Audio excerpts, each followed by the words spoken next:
De la misma forma que las normas de un juego establecen las relaciones entre participantes, los comportamientos humanos sirven de pautas para forjar los vínculos entre los miembros de un grupo. Emociones como la venganza, la compasión o el amor forman parte de esas conductas que han ayudado al ser humano a sobrevivir en comunidad desde hace muchos miles de años.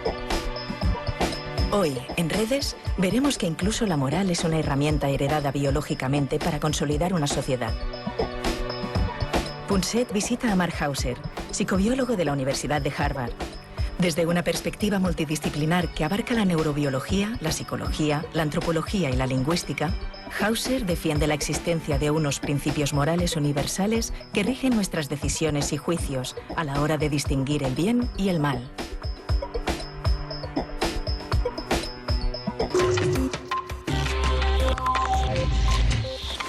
Bueno, en estos tiempos en que se cuestiona tanto la religión, ahora resulta que uno de los científicos más prestigiosos de Harvard, un gran biólogo, Mark Hauser, acaba de sugerir, si no demostrar, que nacemos con una especie de moral, de principios morales universales. ¿No te da miedo, Mark, decir esto en un mundo que parece tan alejado de la moral y tan cerca de la violencia y de la ausencia de un Estado de derecho, ¿no? So close to violence and the lack of rule of law. No, creo que no me da miedo, porque en cierto modo lo que estoy diciendo no es que la gente no tenga que creer en la religión, sino más bien que las principales fuentes de nuestros juicios morales no proceden de la religión, de modo que esta también tiene cabida. Como dice una famosa pregunta de algunos coches, la religión no es un prerequisito de la moral. Esto no quiere decir que la persona no pueda tener fe en aquello en lo que desea tener fe, sino que hay que reconocer que a pesar de las diferencias subyacentes a las religiones, hay un conjunto de principios comunes que todos los seres humanos parecen compartir en lo que respecta a sus juicios morales.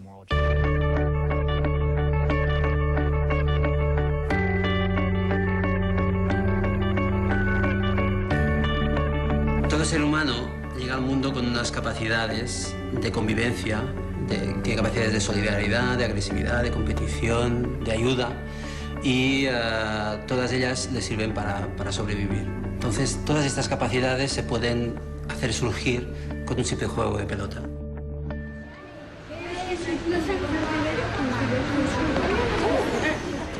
Bueno, vamos a jugar a un juego de comunicación. Hay dos formas de comunicarnos con esta pelota. Una forma es positiva, amistosa, y es dando un bote. Otra forma que es negativa, que es agresiva, que es tirando la pelota directamente. En el caso que el receptor del balón le caiga al suelo, no pueda coger la pelota, entonces está muerto.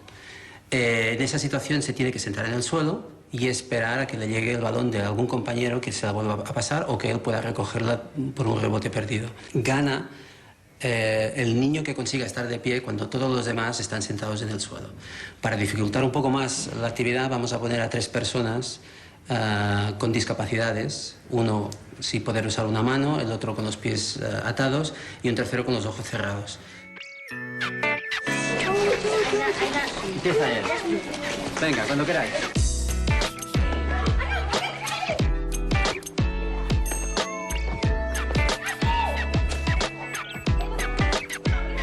Todos estos comportamientos que vemos son comportamientos universales que tienen una base genética, pero que se desarrollan en cada uno de los individuos de un grupo de manera diferente, según la experiencia, según su predisposición, según lo que han vivido.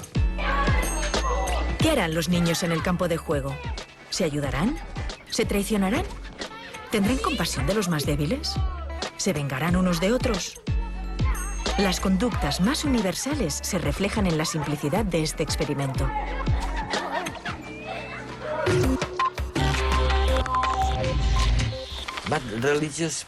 Pero la gente religiosa tiene que estar bastante contenta con lo que tú estás diciendo. En el sentido de que pueden decir, ¿lo veis? Os lo dije, hay algo real ahí fuera. Hay algo que me fascina realmente de tu teoría. Tú dices que primero tenemos el nivel del inconsciente, esa gramática moral universal que se desarrolla de manera inconsciente. Es algo que tiene que ver con la genética. Es así, ¿no? La idea de que hay algún tipo de proceso inconsciente seguramente debe de haber algún tipo de mecanismo que se supone que está biológicamente predeterminado en cierto nivel y que nos permite emitir esos juicios muy rápidos. Es una cuestión abierta hasta qué punto esto ha sido aprendido o no. Cuando le pedimos a la gente que nos dé una respuesta de lo que para ellos es moralmente justo ante distintos problemas morales, a veces dan una respuesta, pero no pueden decir por qué. Y esto sugiere un proceso inconsciente que básicamente los empuja en una dirección u otra.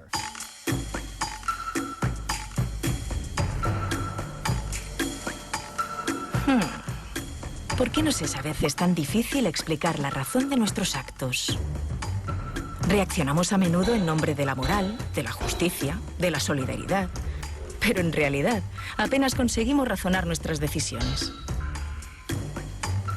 Por los circuitos que configuran nuestra mente, transitan mensajes de agresividad, compasión, venganza, simpatía. Emociones como estas orientan la conducta humana, a menudo fuera de nuestra experiencia consciente. Junto a las emociones, estaríamos provistos de un instinto, también inconsciente, que nos ayudaría a diferenciar una acción justa o moral de otra injusta o inmoral. Otra cosa es lo que tú dices de que algún tipo de moral, algunos de estos principios morales, son compartidos con el resto de los animales. Hay algo darwiniano en este planteamiento. Procede de la selección natural de hace millones de años. Otros, en cambio, son específicos de nuestra especie. ¿Cómo explicas eso? Creo que en algunos experimentos y observaciones que se han hecho con animales salvajes o en cautividad, ocurre lo mismo que con los humanos. Los animales a veces deciden cooperar. Por ejemplo, un animal puede cooperar con otro para cazar, para capturar una presa. Tenemos muestras de cooperación, de altruismo, de reparto de la comida. Tenemos animales donde después de una lucha entre uno subordinado y otro dominante, se abrazan para reconciliarse y tranquilizar a todo el mundo, para que los niveles de estrés no suban. Es lo mismo que vemos en las sociedades humanas. En cambio, hay cosas que parecen ser únicamente humanas. Por ejemplo, la capacidad de correspondencia. Yo te doy algo a ti hoy y dentro de un tiempo tú me lo darás a mí. Es algo bastante común en las sociedades humanas, pero es una capacidad que no vemos demasiado en los animales. Sugiere que a los animales les cuesta ser pacientes. Por ejemplo, si yo te doy algo, tengo que esperar a que tú me lo devuelvas. A los animales, en cambio, parece que les cuesta controlar su impulsividad. ¿Por qué dicen algunos que, que los animales no pueden sentirse culpables? Quiero decir, el sentimiento de culpabilidad. ¿Es cierto que ellos no pueden sentirse culpables del daño que han hecho? Bueno, yo creo que lo difícil es que cualquiera que tenga un perro o un gato, sobre todo los perros, cree que su perro se siente culpable porque nos evita alejándose cuando ha cogido comida o se ha sentado en el confortable sillón de su dueño. Probablemente lo difícil es ver cómo documentamos la experiencia subjetiva de otras especies. Ya es bastante complicado con nosotros mismos. A cualquiera que haya visitado otra cultura totalmente diferente, donde resulta difícil saber qué está pasando, si no se ve una expresión facial clara que se pueda interpretar, a veces es difícil saber lo que el otro siente. Así pues, si es difícil verlo en nuestra propia especie, más difícil es verlo en otras. Pero ahora cada vez más las neurociencias nos dan pistas en relación con este problema, algo que los estudios conductuales no nos han dado. Hay, por ejemplo, estudios muy interesantes con humanos que han hecho ecografías del cerebro. Se puede observar que cuando una persona experimenta dolor, surge un cierto modelo de activación cerebral. Pero cuando alguien ve a otra persona que experimenta dolor, surge exactamente el mismo modelo de activación. De modo que existe una correspondencia entre las áreas del cerebro en el contexto de la empatía. Dado que es algo que se ha documentado en humanos, se podría hacer el mismo tipo de experimento con otros animales, para ver si hay el mismo modelo de activación cuando un animal experimenta dolor o cuando un animal ve a otro que experimenta dolor.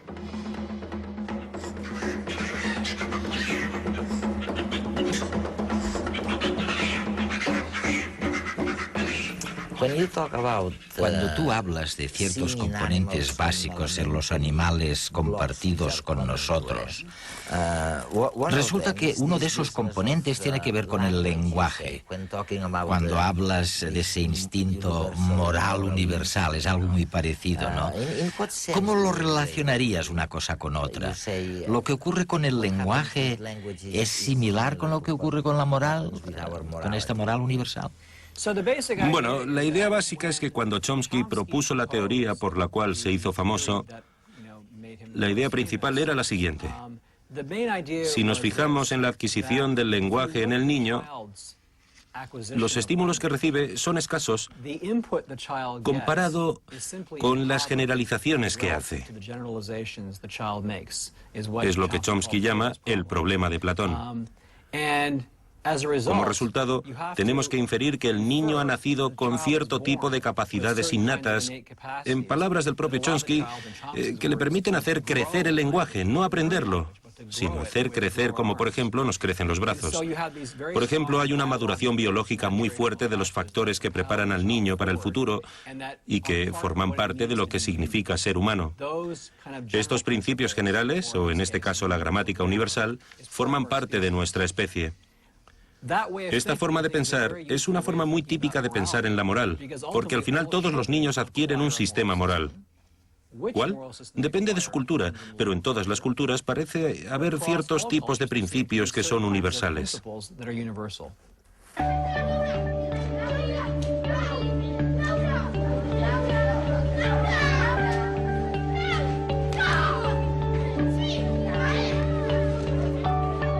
Normalmente la primera actitud que aparece es el narcisismo. El chaval que tiene la pelota no quiere mostrar una actitud negativa de matar a los contrarios y duda entre tirarla y normalmente termina pasándola a sus compañeros.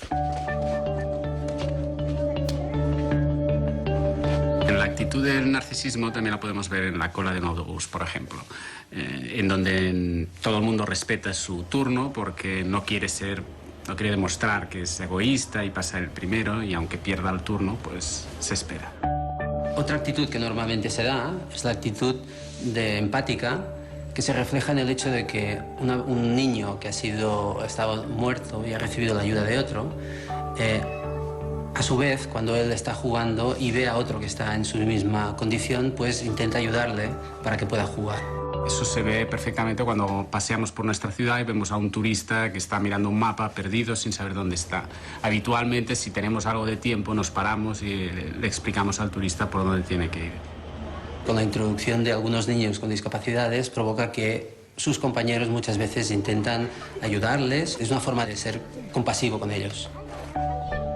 El sentimiento de compasión, por ejemplo, puede en los humanos ser aplicado a gente que no conocemos de nada, como por ejemplo cuando ayudamos económicamente a las víctimas de un tsunami, de un terremoto, etcétera, etcétera. Según algunos investigadores, lo que nos hace particularmente humanos. El cuidado del grupo, el intercambio de favores, se ha seleccionado en la evolución porque es efectivo. O sea, las especies que se han comportado de esa manera son las que han sobrevivido más y las que han tenido más éxito desde el punto de vista adaptativo. Todos estos comportamientos que hemos descrito hasta ahora también tienen su parte negativa. En el caso, por ejemplo, de la venganza o del egoísmo en estado puro, pues también lo vemos en situaciones cotidianas, cuando los recursos cuentan mucho, cuando el tiempo, cuando la oportunidad es importante. Por ejemplo, en la cola de un supermercado, en la cola para un espectáculo del que hay pocas entradas, pues ahí actuamos con cierto egoísmo, estableciendo un tipo de conducta que va en beneficio propio y en detrimento de los demás.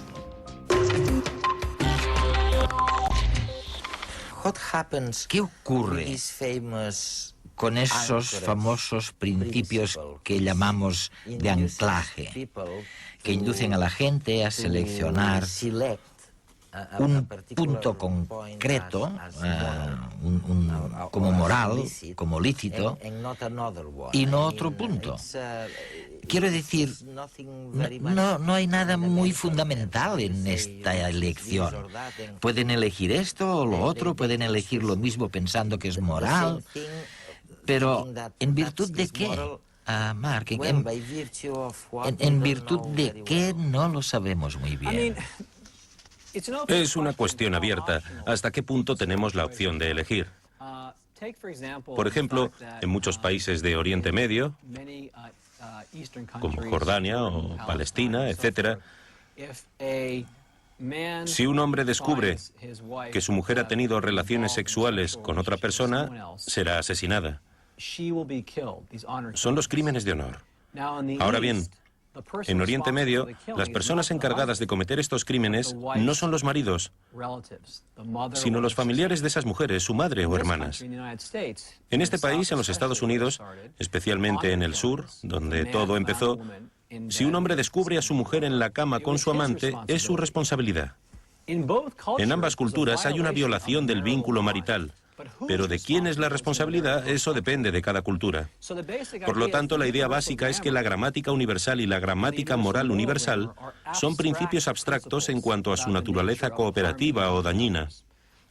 Veamos ahora un ejemplo mucho más concreto. En la mayoría de los países, la eutanasia activa está prohibida. Una persona que está en cuidados intensivos no puede recibir una sobredosis. Pero podemos suprimir el apoyo a la vida, es decir, podemos permitir que muera. Por lo tanto, distinguimos entre la acción y la omisión. Esto es cierto cuando estamos confrontados ante cualquier dilema moral. Las acciones siempre son peor vistas que las omisiones. Ahora bien, si la sociedad puede decidir, no sé si es cierto en España, pero sí lo es en Francia, es la ley del buen samaritano. Si no ayudas a salvarse a alguien que quiere hacerse daño, eres tan culpable como si hubieses cometido el crimen. Aquí, acción y omisión van juntas, son equiparables. En Bélgica y en los Países Bajos ya no hay distinción legal entre eutanasia activa y eutanasia pasiva. Por lo tanto, la sociedad puede decidir. Pero lo importante aquí es que la mente humana ha desarrollado una norma empírica, y es que las acciones son peores que las omisiones. Y yo creo que hay una razón de peso que lo explica. Es mucho más fácil ver las intenciones de una acción que de una omisión. Mientras tú estás aquí sentado, estás omitiendo muchas cosas. Estás matando a muchas personas. Las estás matando porque no las estás ayudando. Cada segundo que pasa estás matando a gente por omisión. Si tú fueses culpable de esto, estarías encarcelado de por vida. Por lo tanto, se insiste en las acciones y no en las omisiones. Los seres humanos estamos acostumbrados a vivir en grupo. ¿Qué ocurrirá si se obliga a 4 jugadores a formar parte de un mismo equipo que deberá luchar contra el resto de participantes? ¿Cambiará el comportamiento de los unos y los otros?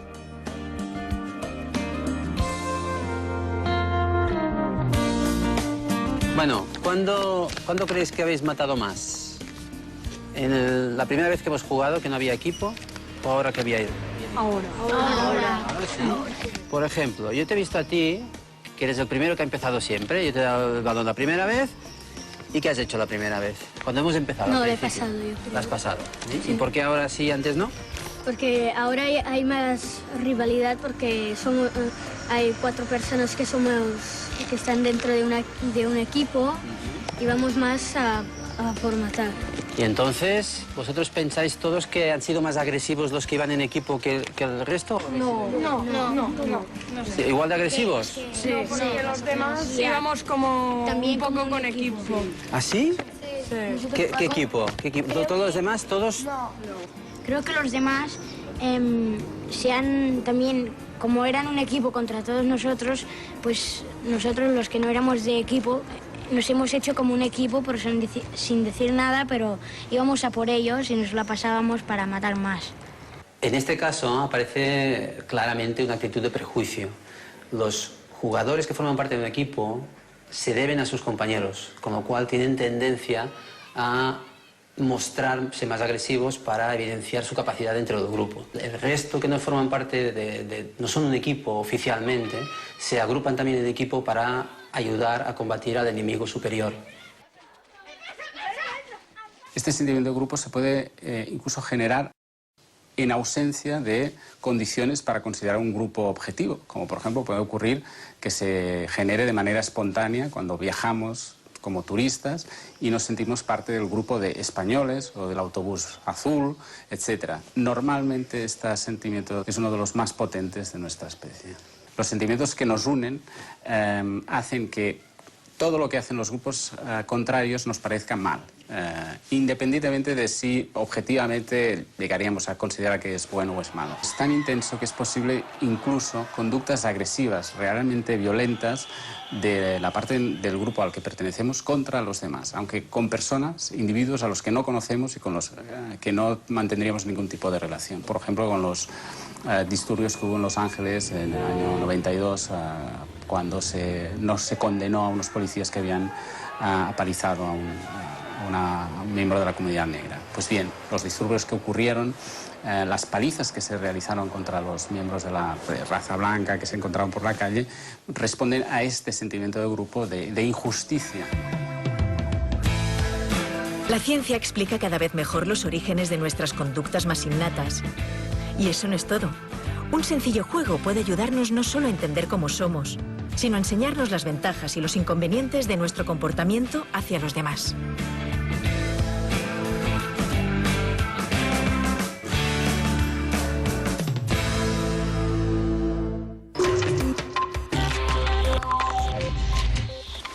Es fantástico, ¿no? Es fantástico pensar en el poder de estas normas sociales, ¿no?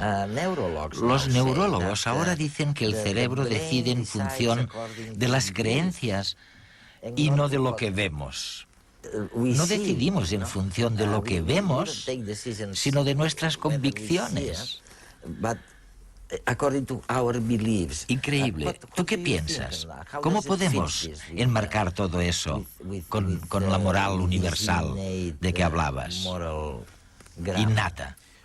Una de las cosas que hemos empezado a hacer, y realmente es el resultado de lo que escribí en mi libro Moral Minds, es empezar a utilizar tecnologías en neurociencias para intentar identificar circuitos cerebrales que son cruciales en la toma de decisiones morales. Una línea de investigación que algunos ya conocen, de hace muchos años, el famoso caso de Phineas Gage, un hombre del siglo XVIII, un trabajador del ferrocarril, que estaba manipulando hierro, y este le atravesó los lóbulos frontales. Se levantó, parecía que estaba bien.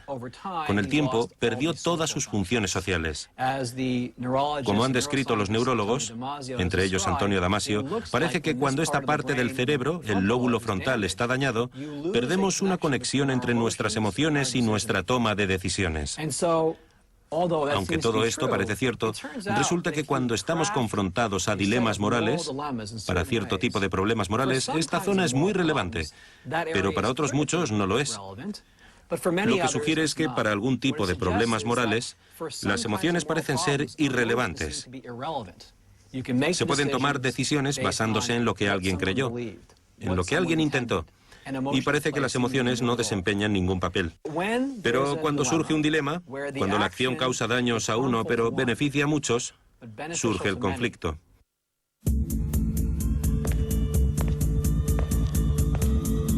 Cinco pacientes esperan con urgencia un trasplante, cada uno de un órgano distinto.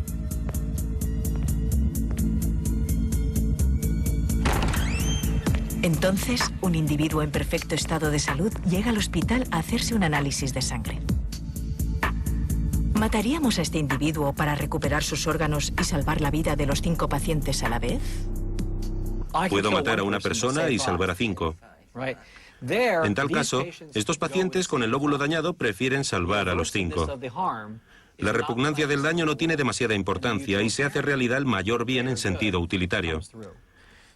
Los neurocientíficos están empezando a señalar cuáles son las estructuras importantes desde un punto de vista causal que nos permiten emitir juicios morales, creencias, emociones, intenciones, etc. Y tú dices, no siempre son las emociones. Sí, yo creo... Bueno, pero esto es una visión un poco radical. Creo que no todo el mundo está de acuerdo conmigo. Yo creo que gran parte de nuestros juicios morales se hacen antes de las emociones. En cierto modo, las emociones siguen a los juicios morales. en lugar de precederlos. Y esto es una visión nueva. Es la visión radical, sí. Pero veamos la psicopatía. Por ejemplo, los psicópatas. Son gente que hace cosas malas, que matan a otros. La interpretación clásica es que tienen un déficit emocional. Debido a este déficit emocional, ellos no saben lo que está bien o mal. Pero hay una interpretación alternativa. Ellos saben lo que está bien o mal, pero como carecen de las emociones necesarias, no pueden evitar hacer lo que está mal.